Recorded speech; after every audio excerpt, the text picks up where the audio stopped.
Islamic సహోదరులు చాలామంది ఈ విషయాల్ని త్వరగా గుర్తించాలి, గ్రహించాలి.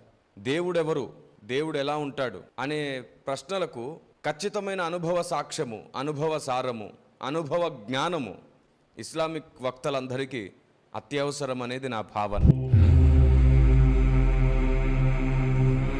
ప్రప్రథమంగా మనం అర్థం చేసుకోవాల్సింది ఏంటంటే, దేవుడు సృష్టికర్త, సర్వాన్ని సృష్టించిన వాడు.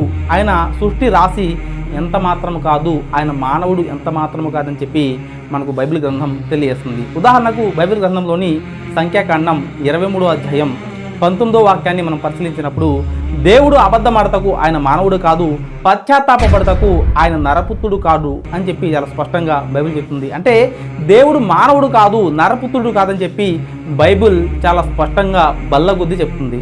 దీని ప్రకారంగా మానవుడు దేవుడు అవడానికి అవకాశం ఎంత మాత్రం లేదని చెప్పి బైబిల్ తెలియజేస్తుంది.